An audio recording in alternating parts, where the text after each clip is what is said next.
एकनाथ शिंदे के साथ जो हुआ उसने नीतीश की टेंशन बढ़ा दी है। नीतीश लगातार जेडीयू के नेताओं के साथ बैठकें कर रहे हैं, चर्चा कर रहे हैं, रणनीति बना रहे हैं कि कैसे बीजेपी की रणनीति को बिहार में फेल किया जाए।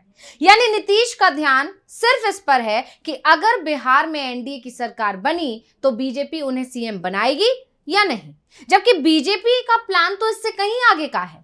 दावा किया जा रहा है कि बीजेपी तो जेडीयू को ही खत्म करने का प्लान बना रही है। तो आखिर क्या है बीजेपी का प्लान जिसने बढ़ाई जेडीयू की चिंता? क्या जेडीयू को खत्म करने का प्लान बना रही है बीजेपी? इसी पर हम अपनी स्पेशल रिपोर्ट में करेंगे चर्चा। नमस्कार, मैं हूं अंशिता। बिहार में विधानसभा चुनाव होने में अभी वक्त है, लेकिन जिस तरह से बीजेपी ने शिंदे से सीएम पद छीना है उसके बाद से ही जेडीयू अलर्ट है। खासकर एक सप्ताह में जिस तरह से बिहार का राजनीतिक घटनाक्रम हो रहा है या बदल रहा है, उसने तो जेडीयू की नींद ही उड़ा दी है। पहले तो पशुपति पारस का मामला सामने आया।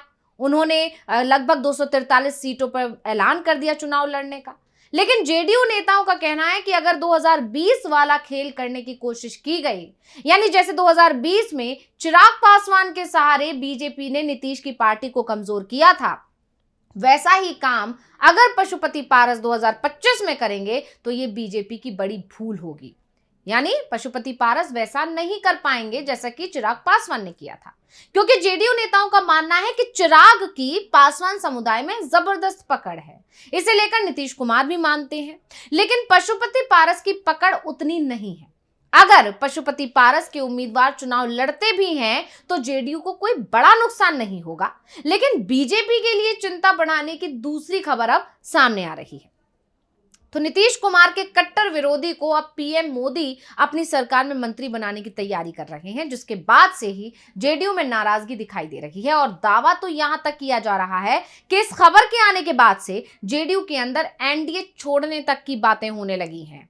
दावा यहां तक किया जा रहा है कि नीतीश कुमार एक बार फिर लालू से बात करने को तैयार हो रहे हैं। तो नीतीश कुमार ने 2022 में एनडीए छोड़ा था और एनडीए छोड़ने का सबसे बड़ा कारण बताया गया था बीजेपी का धोखा।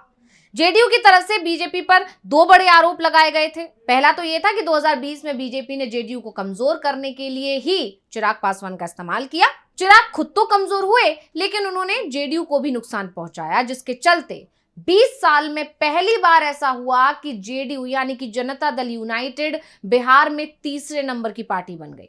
और जो विधायक चुनकर आए उन्हें भी नीतीश के खिलाफ भड़काने की कोशिश बीजेपी की तरफ से की गई। दरअसल उस समय आरसीपी सिंह जेडीयू के राष्ट्रीय अध्यक्ष हुआ करते थे।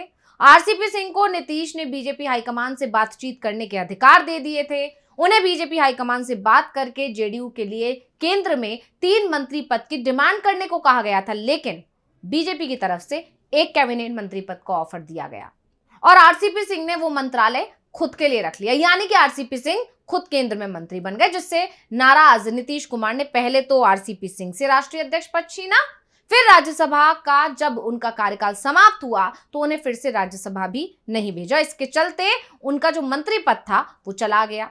नीतीश ने आरसीपी सिंह को पार्टी में पूरी तरह से किनारे लगा दिया, जिसके बाद आरसीपी सिंह ने जेडीयू तो छोड़ दी और बीजेपी में शामिल हो गए। लेकिन जब नीतीश कुमार फिर से एनडीए में लौटे तो आरसीपी सिंह बीजेपी में भी अलग थलग पड़ गए। इसके बाद उन्होंने अपनी अलग पार्टी बना ली और अब कहा जा रहा है कि आरसीपी सिंह की पार्टी का बीजेपी में विलय हो सकता है और बीजेपी आरसीपी सिंह को केंद्र में मंत्री बना सकती है। तो आरसीपी सिंह और नीतीश कुमार दोनों ही बिहार के नालंदा के रहने वाले हैं और दोनों ही कुर्मी जाति से आते हैं। ऐसे में नीतीश कुमार को आज अगर अपना सबसे बड़ा दुश्मन कोई दिख रहा है तो वो आरसीपी सिंह ही है, क्योंकि नीतीश को एहसास है कि अगर आरसीपी सिंह की पार्टी को वोट मिलते हैं तो वो वोट जेडीयू के कोटे के ही होंगे। इसलिए नीतीश आरसीपी को किसी भी कीमत पर मजबूत होते हुए नहीं देखना चाह रहे हैं। और इस सब के बीच में आरसीपी सिंह के एक बयान ने भी बिहार की राजनीति में हलचल मचा दी है। आरसीपी सिंह ने आशा नाम से अपनी पार्टी बनाई है और अब उन्होंने कहा है कि उनकी पार्टी का बीजेपी के साथ गठबंधन का जो रास्ता है वो खुला हुआ है। आरसीपी सिंह के बयान से बिहार की सियासत में हलचल मच गई है। उन्होंने कहा कि अगर सम्मानजनक ऑफर मिलता है तो वो एनडीए में शामिल होने पर विचार करने को तैयार है। आरसीपी सिंह ने कहा कि आशा पार्टी का 6 सप्ताह पहले गठन किया गया है। लोगों को लग रहा होगा कि इस पार्टी के लोग बैठे हुए हैं, लेकिन ऐसा नहीं है। हम लोग संगठन के लोग हैं और संगठन की नींव कैसे मजबूत होगी इसके लिए लगातार काम कर रहे हैं। हम लोग जल्द बूथ स्तर पर जाकर अपनी पार्टी को मजबूत करेंगे। इसके बाद जब आरसीपी सिंह से एक सवाल किया गया कि क्या आने वाले समय में तेजस्वी यादव बिहार के मुख्यमंत्री बन सकते हैं, इस पर आरसीपी ने अपनी प्रतिक्रिया देते हुए कहा, हम तो कोई भविष्यकर्ता नहीं है, लेकिन पुरानी पार्टी है और मुख्य विपक्षी दल है। मुख्यमंत्री कौन होगा ये जनता तय करेगी।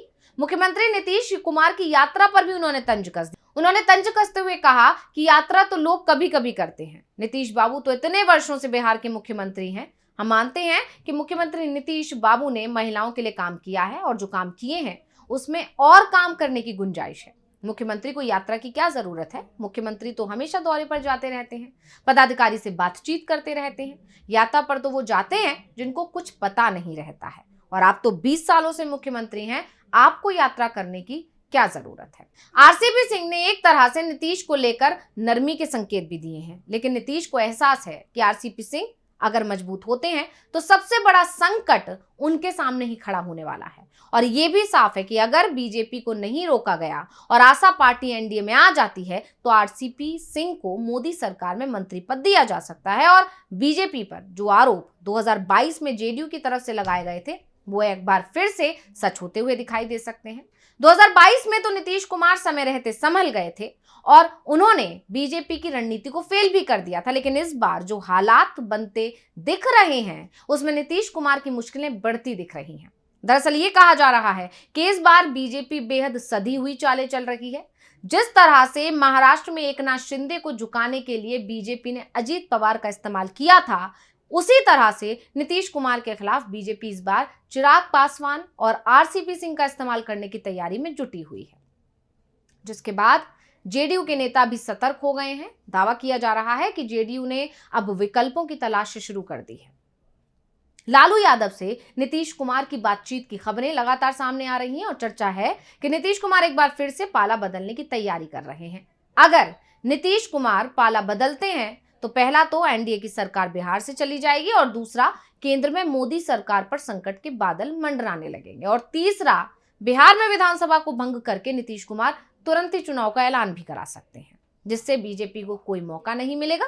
क्योंकि एक तरफ केंद्र में मोदी सरकार संकट में फंसी होगी तो बिहार में भी बीजेपी मुश्किल में फंस जाएगी। यानी जो बिहार में बीजेपी प्लान कर रही है जेडीयू को पूरी तरह खत्म करने का, उसी को खत्म करने के लिए या उस प्लान को फेल करने के लिए बिहार में नीतीश कुमार ने भी कई प्लान बना लिए हैं। क्योंकि नीतीश कुमार जानते हैं कि बीजेपी सबसे पहले अपने सहयोगियों को कमजोर करती है और फिर धीरे धीरे उन्हें खत्म कर देती है, और इसके एक दो नहीं अनगिनत उदाहरण हैं। तो रिपोर्ट आपको कैसी लगी हमें कमेंट करके अपनी राय जरूर दीजिएगा। इसी के साथ मुझे दीजिए इजाजत। देखते रहिए डीवी लाइव। नमस्कार।